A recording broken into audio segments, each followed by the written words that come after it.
Welcome! Ever wanted to cross swords or magics with your fellow warriors of light? Today, we're shifting gears from PvE dungeons to the high-octane world of PvP in Final Fantasy XIV. If you've ever wanted to test your skills against other players, then this is the video for you. We're going to break down the basics of PvP, the different modes, -1, and how you can get started. Ready to jump into the battlefield? Remember to like, comment, and subscribe to the channel, and let's go. What is PvP in Final Fantasy XIV? PvP, or player versus player content in Final Fantasy XIV, is where you face off against other players in competitive matches.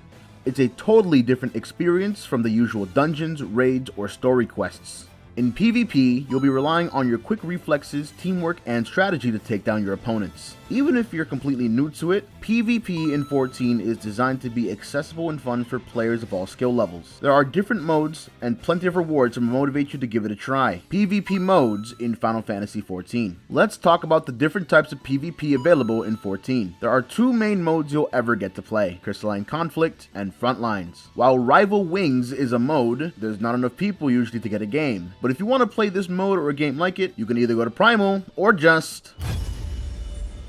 First up, we have Crystalline Conflict. This is a fast-paced 5v5 mode where the goal is to push a crystal into the enemy's base while defending your own. It's all about teamwork and timing, and matches last around 5 minutes, perfect for quick, intense battles. While I understand their concern, the only gripe I have with this mode is the inability to queue up with my friends. Unfortunately, this is only a solo queue kind of mode. Honestly though, it can really be extra fun if partying up was possible. Then, we have Frontlines, which is a large-scale 72-player battlefield where three grand companies fight for dominance. Ever wanted to feel like a cog in a 24-man machine? It's a chaotic and fun mode, with objectives scattered around the map. Frontlines is a great way to get into PvP if you're a bit nervous about the smaller, more competitive matches, since it's a massive free-for-all with plenty of space to practice. How to get started in PvP. Now that you know the different modes, let's go over how to get started in PvP. First things first, you need to unlock it. Don't worry, it's super easy. Once you complete a quest and pick a grand company in the company you keep, a new quest called A Pup No Longer will unlock.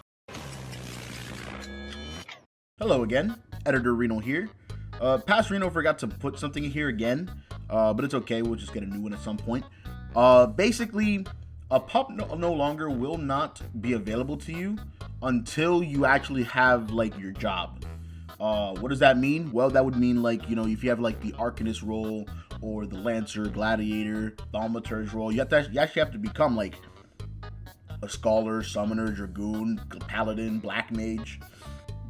You basically just need to have your level 30, your job at level 30, and you also need to have your job stone equipped for you to actually be able to have your thing ready to actually be able to go in to PvP, because they don't allow, like, the classes to actually be in there. So hope that wraps everything up for there. I'm gonna let this continue now. Sorry about that.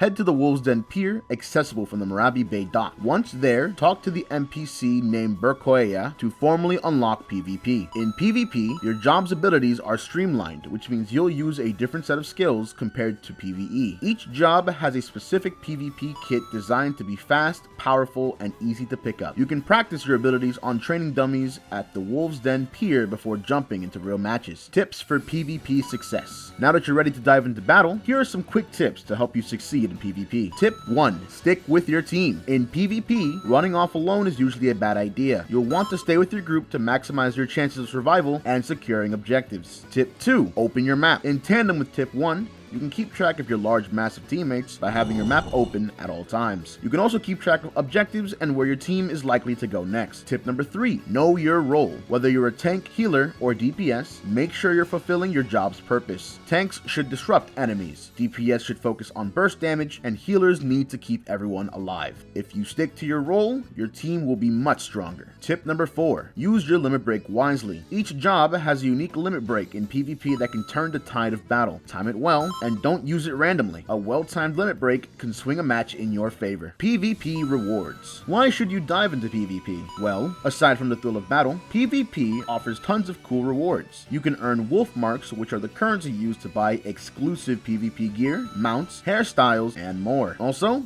PvP has a ranked mode in Crystalline Conflict, where you can climb the leaderboard and earn titles and exclusive rewards each season. So, if you love competition, this is your chance to prove that you're one of the best players in Eorzea. And that's a quick intro to PvP in Final Fantasy XIV. Whether you're looking for a quick Crystalline Conflict match or an all-out war in Frontlines, there's a PvP mode for everyone. If this video helped you get started, don't forget to hit that like button, subscribe for more Final Fantasy XIV content, and ring the bell for future updates. I'll see you out on the battlefield, Warriors of Light.